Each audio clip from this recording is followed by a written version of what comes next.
o Misha, em que ele coloca sobre posicionamento virou uma bagunça. Hoje eu vou trazer para vocês uma matriz que eu chamo de matriz do posicionamento. Ela ajuda a trazer clareza sobre como se posicionar tanto no digital quanto no offline. A matriz de posicionamento eu me baseei nos 4 P's do marketing: produto, preço, praça e promoção. E como é que isso funciona? Se eu tenho uma camiseta básica de algodão, não é um algodão tão bom, eu consigo produzir em escala, a partir de 1000 peças, o custo dela para mim é um custo muito baixo. Eu tenho uma formação de preço também mais atrativa. Então, eu começo pelo preço. A partir disso, é o meu produto, que é a camiseta de algodão. Depois, a gente tem que entender onde eu vou colocar para vender essa camiseta, como eu vou vender essa camiseta, que daí é a praça. A praça, a gente tem alguns formatos, tanto no digital quanto no offline. Então, vamos começar pelo digital. Como eu consigo vender mais num volume dentro do digital, dentro dos marketplaces? Mercado Livre, Shopee, Shein, enfim, são esses lugares em que você vai conseguir ter uma saída muito maior. A partir disso, quando você entende que dentro desses lugares você vai precisar realmente ter preço para competir. Você precisa de um lugar bonito, lindo, maravilhoso? Não, não precisa. Simplesmente você conseguir fazer sua loja lá, colocar para vender, porque as pessoas que estão ali dentro, elas estão buscando preço. Se você precisasse ter uma loja física, qual seria o melhor lugar para você vender no volume? Lugares de grande passagem, como uma 25 de março, avenidas de bairro onde a gente tem aí uma grande circulação de pessoas. A partir do lugar, eu sempre comparo que a Shopee é a 25 de março. Você consegue ter inúmeras ofertas e você fica até perdido no que você vai comprar, até. Porque você entra buscando uma coisa e de repente você já está comprando outra, porque de fato é um volume excessivo de ofertas e demandas bem escancaradas na sua frente. Quando eu vou pensar em promoção para esse produto, eu penso no quê? Na venda de kits. Porque quanto mais eu vendo, melhor é o meu retorno, porque eu estou vendendo no volume. Fora isso, quando eu vendo no kit, eu também reduzo alguns custos. Por exemplo, o Mercado Livre, ele, além do percentual que ele cobra por produto vendido. Não sei se não me recordo agora, mas me parece que são R$6 por produto vendido. Então, se você tiver no seu custo R$6 a mais por produto vendido, você vai ter aí um custo muito elevado. Então, o que é bacana? Vender no kit. E isso serve tanto para e-commerce. Então, quando você vai montar, formar o seu preço e entender como você vai vender, que é a promoção que a gente diz, vender no kit é muito mais vantajoso, porque a pessoa, ao invés de comprar uma peça só, ela leva mais, ou vender em combos, calça e camiseta, enfim. Isso é a promoção quando a gente pensa em vender produtos dentro do volume. E eu não preciso ter relacionamento com o meu cliente. Ele só precisa comprar, usar, entender que é bom e só. Não preciso mais do que isso. Eu preciso que ele me recomende e que fale para outras pessoas que ele comprou e achou desse produto dentro do marketplace, enfim. Ou falar para alguma outra pessoa. Mas eu não preciso de relacionamento. Eu preciso de Instagram? Eu preciso ter um Instagram lindo para isso? Não preciso, porque eu tô vendendo no volume. Vamos lá. Mesma camiseta, uma qualidade um pouquinho superior. Aí a gente já fala de um algodão, acho que agora ele chama Pima. Enfim, tem algumas tecnologias aí. Um algodão melhor, um acabamento melhor, uma costura melhor, um acabamento dentro da gola também, que tem aquela costura, um tecido que vai por cima da costura.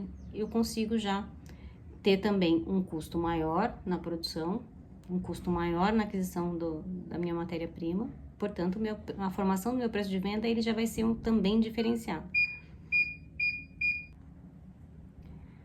E a gente tem a parte desse algodão, que ele é um algodão melhor. Eu tenho uma formação de preço para esse produto um pouco diferenciada. Se eu tenho uma formação de preço diferenciada, eu preciso entender que o meu preço ele vai ser um pouquinho mais elevado. O meu público, ele não vai procurar mais só preço, ele vai procurar qualidade também. Onde eu preciso estar? Eu preciso ir para o digital, preciso ter um bom Instagram, preciso ter um e-commerce, preciso entender como eu faço essas vendas e como é que eu começo também a gerar relacionamento. Como eu faço a minha promoção dentro da parte de quando eu tô com um produto que ele tem um valor mais elevado. É sobre relacionamento, é cashback. Eu começo a implementar soluções para que esse meu cliente, além da compra, ele também já tenha algum tipo de experiência, tanto na minha loja, tanto no e-commerce. Então, eu começo a adequar toda a minha comunicação, aí eu começo a pensar em branding, aí eu começo a pensar que eu preciso me relacionar com esse cliente para que ele tenha recorrência e volte a comprar novamente. Passamos pelo preço, produto, praça e promoção. Então, o lugar onde eu estarei também vai fazer toda a diferença. Eu já não posso estar numa 25 de março, num lugar de grande volume, eu preciso já estar, pode ser até uma loja de bairro, mas eu preciso estar melhor posicionado. A minha loja ela precisa ter uma visibilidade melhor, precisa estar tudo mais organizado. Aí a gente vai falar agora de uma camiseta de um algodão mais especial. É um algodão importado, é um tecido que demora muito tempo para ser feito, tem aí inúmeras outras qualidades, tem muito mais que milhões de fios, então a gente já começa a entender que já começo a ter um produto exclusivo. Eu já não produzo no volume, a quantidade de peças realmente já é mais limitada. A tecnologia envolvida na fabricação também é melhor, então eu começo a ter um outro tipo de produto que eu preciso posicioná-lo dentro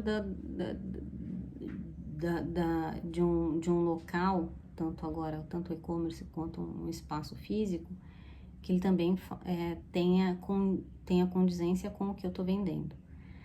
Não dá para eu pagar R$1.000 numa camiseta passeando pela 25 de março. E é isso que a gente começa a diferenciar. Onde eu preciso estar? Que público? Onde eu vou ter um público que pode pagar R$1.000 numa camiseta? E aí eu começo a entender que eu preciso estar no CJ, no Iguatemi, ou alguma coisa do tipo, em lugares que realmente tem a circulação desse público, que ele não quer mais só preço. Ele não quer saber de preço, qualidade, ele quer saber de exclusividade, ele quer saber que muito provavelmente só ele vai ter aquela peça, poucas peças. Então aí a gente começa a entender que é um outro público, é um outro nível de produto também. E até na parte do digital, a gente começa a perceber que muitas marcas, elas até não estão mais indo para o digital, rede social. O que elas estão trabalhando? Relacionamento. Se a gente pegar, tem algumas marcas que elas fazem o pré-lançamento delas e já praticamente está tudo vendido. Elas não precisam, não é que não precisam de esforço de venda, mas a geração de desejo e demanda dentro do universo da marca, ele é muito grande. Então, quando vai fazer, inclusive, um lançamento, aquele produto já praticamente está tudo vendido. Eles fabricam até menos do que foi solicitado como demanda. Então, a gente entende que é um outro universo de marca, é um outro universo de branding. E como é que se dá a promoção dentro desse universo, que é um universo mais exclusivo, de luxo, premium? É quando eu me relaciono com esse cliente. Ele consegue entender que ele também é super exclusivo. Eu trato, né? O trato com esse cliente, ele é exclusivo. A minha força de venda, as minhas vendedoras, elas precisam ter aí uma capacidade de venda, uma capacidade de comportamento completamente diferenciada. Então, é um outro tipo de venda. Não é no volume, é por exclusividade, são peças reduzidas. Então, com isso a gente consegue entender que o posicionamento, ele engloba produto, preço, praça e promoção. Onde, por quanto eu vendo, onde eu vendo, como eu vendo. Eu preciso entender onde essas nuances acontecem. Bia, mas, por exemplo, eu tenho vendo serviço. E aí a gente pode falar assim, é serviço local ou é serviço digital? Então, eu vou falar de serviço local. Vamos supor que é um dentista. Ele tá num bairro mais afastado, o poder aquisitivo daquele bairro também não é tão elevado. O que ele precisa como formação de preço? Entender quais são os produtos que ele vai utilizar durante o atendimento. Os parceiros desse dentista, ele também precisa estar alinhado, né? Não adianta ele querer comprar de um lugar que vai ter um custo muito alto que ele não consiga repassar esse custo. Eu não tô falando de qualidade, tá? Porque a qualidade do atendimento, ela é única, tanto para o público A quanto para o público não A, né? A qualidade do atendimento e do serviço prestado com um profissional da saúde tem que ser o mesmo em todos os lugares. O que vai diferenciar de fato é onde ele está, quais são esses produtos que ele consegue realmente colocar dentro do atendimento dele, que vai fazer a diferença aí final. E o quanto também ele investe, ele estuda e tudo mais. Então, isso faz o diferencial na formação de preço dos serviços desse dentista. E a gente passa por todos os, né, primeiro. Então, do contrário, quando eu começo pelo produto, fazendo a formação de preço, quando eu vou falar sobre serviço, eu começo pelo lugar, onde eu estou, quanto eu consigo cobrar por essa região. Entendendo que, quando eu tenho um serviço de prestação local, eu consigo atingir no máximo até 15 quilômetros. Ninguém vai atravessar, né, muito mais do que 15 quilômetros para ser atendido. Então, ela vai buscar sempre alguma coisa que esteja muito próximo a ela. Ela não vai fazer muito mais do que isso. E aí, vamos comparar agora com um dentista que está posicionado num lugar onde ele tem um custo também mais elevado, a clínica tem um valor de locação também muito mais elevado, os produtos que ele utiliza também tem um custo muito mais elevado, podem ser produtos importados, enfim, que ele consiga agregar e trazer valor para o serviço. Então, ele vai conseguir, de fato, cobrar um valor mais alto. Ele vai precisar cobrar um valor mais alto. Então, é isso que o diferencia, é isso que é posicionamento. É entender que, assim, quem eu sou, o que eu vendo, como eu faço para vender. Nesses dois lugares, né, e vai depender muito sobre quem é esse profissional, a vestimenta vai mudar. As marcas que essas pessoas utilizam também vão mudar, porque vai precisar conectar com esse público com o qual ele atende. E isso faz a diferença. Aí tudo começa a se encaixar. Quando a gente fala de serviços, mas dentro do digital, como é que a gente faz para se diferenciar, para, né, falar, poxa, eu vendo só high ticket? E como é que eu sei que aquela pessoa de fato ela está preparada para vender high ticket dentro do digital? E a gente percebe que dentro do digital existe também muita mentira, né? Tem gente que aluga lancha, tem gente que aluga carro, tem gente que aluga residências e tudo mais para fazer parecer que tem um status que ainda não tem, para atingir esse público. E esse público que tem a capacidade de pagamento mais alta é um público que ele também sabe onde ele vai investir. Ele sabe, ele não é tão simples assim. Então, geralmente quem cai nessas promoções, né, do digital, eu não vou chamar de promoção, mas nesses algumas furadas do digital mesmo, são pessoas que querem muito ascender, né, tanto na carreira quanto no empreendedorismo, e encontram o que querem ouvir e acabam pagando valores altíssimos, quando na verdade o retorno é muito baixo. Por isso que a gente tá acontecendo isso muito dentro do digital. Mas como é que a gente entende que de fato essa pessoa ela pode vender, pode cobrar a mais? que que acontece? Quando eu tenho um relacionamento no offline, eu consigo levar isso para o digital. Se eu estou atendendo um público que já é um público com poder aquisitivo mais alto, automaticamente eu consigo demonstrar isso dentro do digital, através das fotos, meu posicionamento. Aí isso começa a mudar um pouquinho. Até todo o meu entorno, inclusive, vai comunicar se eu realmente sou aquilo que eu pareço ser dentro do digital. Então isso esse posicionamento, né, principalmente quem vende serviços e vende serviços dentro do digital, que é onde a gente fala sobre essa diferenciação do posicionamento, do feed bonito, do feed com paleta de cor, que isso, que aquilo, que na verdade, assim, sobre paleta, sobre tipografia, é muito mais sobre um padrão de reconhecimento do que qualquer outra coisa.